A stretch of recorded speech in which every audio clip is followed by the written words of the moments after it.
Okay, so now we're gonna review the last application of second order difference equations, and we're gonna do it using a very simple model of GDP.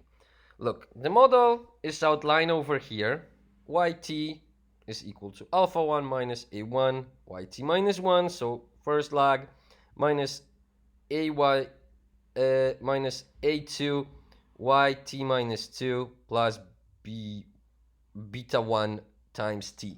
And look, this is a model you can easily estimate using procedures we actually discussed before. And look, so this would be your constant, negative a1.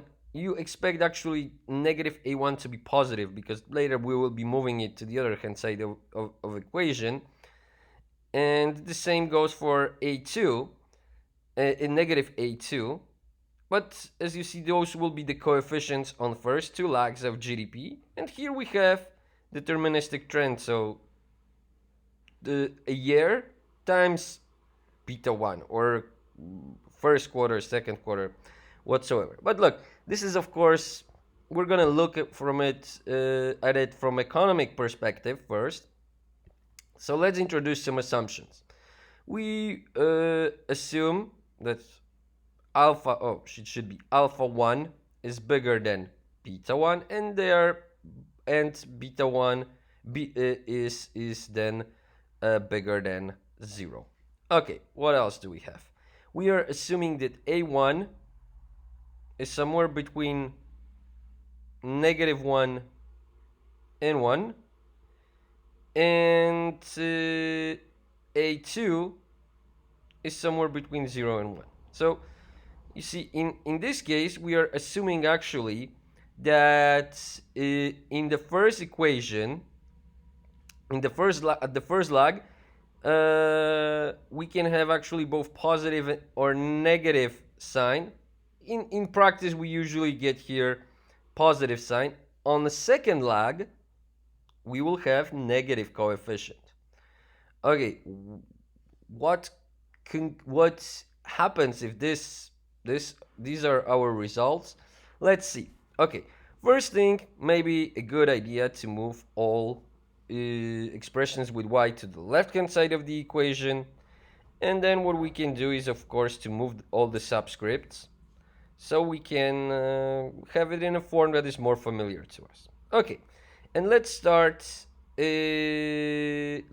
by complementary function.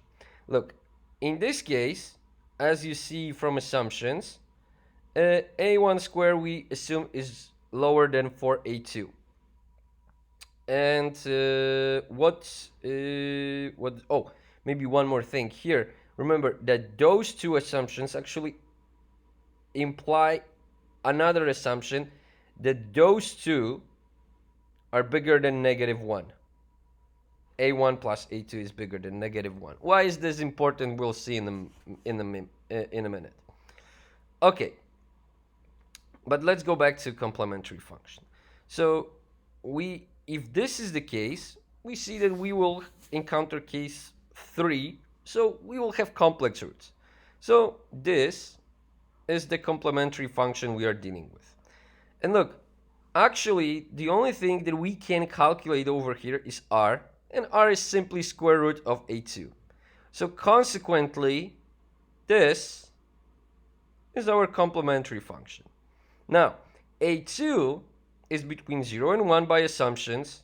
So in this case, the time path will be convergent,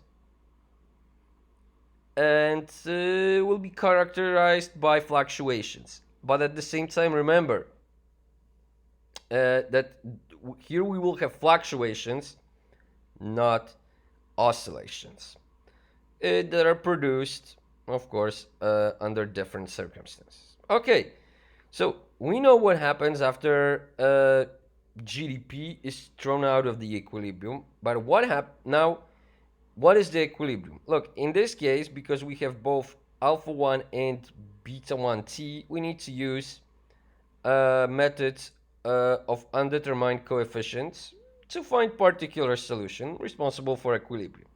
Okay, so what do we do here?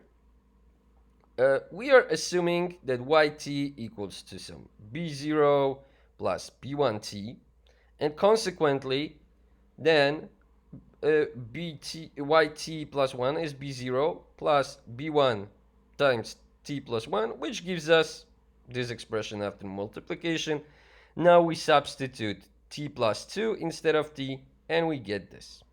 What we do next? We take all those three and we substitute them into the difference equation, as I did over here. Well, then we can multiply everything out over here. And now it's good to organize everything. And look, we see that all these expressions that you see over here do not have t. Well, all those expressions have t. So what we clearly see that this expression is a constant, so it must be equal to alpha 1, and this expression is a coefficient on t, so it must be equal to beta 1.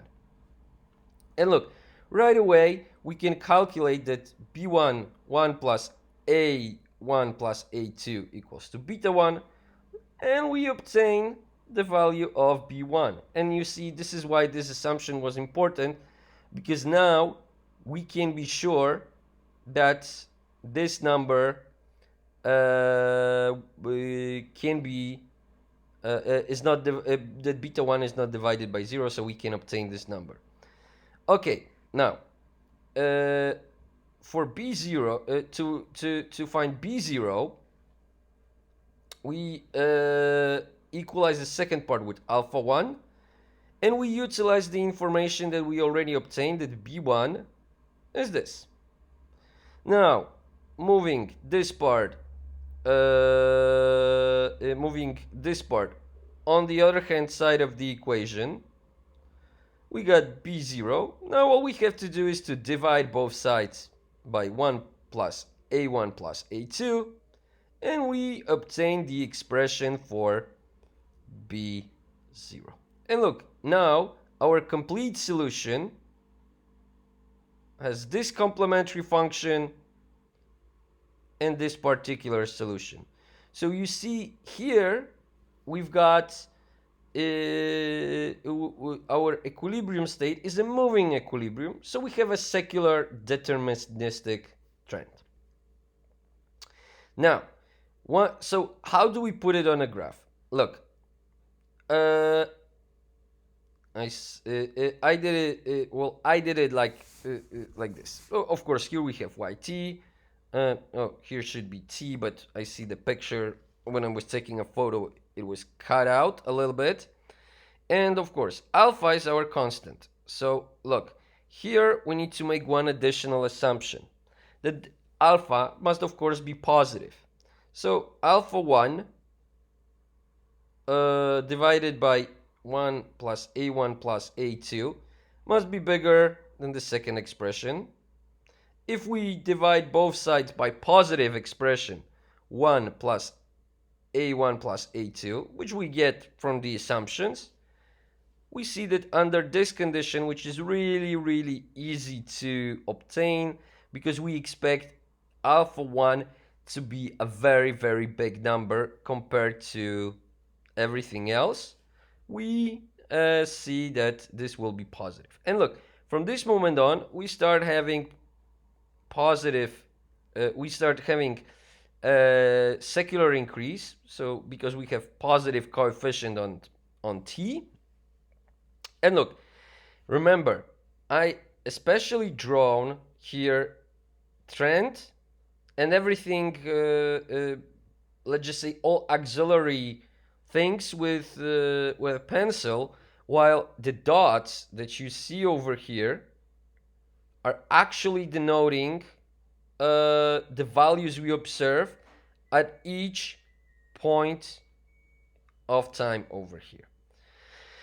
And look, what do we see over here? So we observe only those values. At the beginning we are moving exactly on the trend, and then at year t0, we should be at this point, but as you see, I crossed out this point because what happens? There's some shock to GDP, like coronavirus, right? What would happen if the GDP would be described by this equation? Well, now we know that because we have complex root, we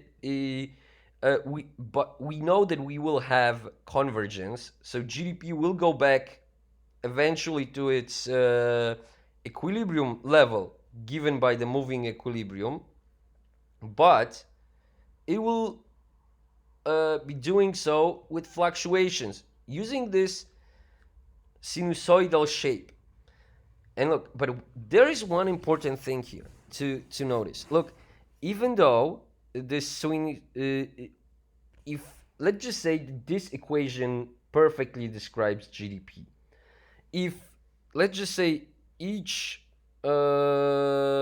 point here describes a given year or a quarter, we would not be able to see this shape directly. Like, for example, look at the first swing. In the first quarter, let's just say here, second quarter, what happens?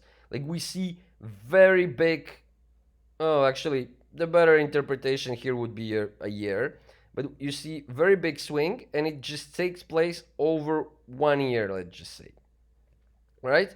Later, the shape starts to resemble some sinusoidal shape, but I hope you can see where this is going, and over here we are going back to equilibrium. Okay, this is the last thing for this class. And what about your final exam? I will explain everything in the next video. Okay, thank you for your attention and see you in the next video. Take care.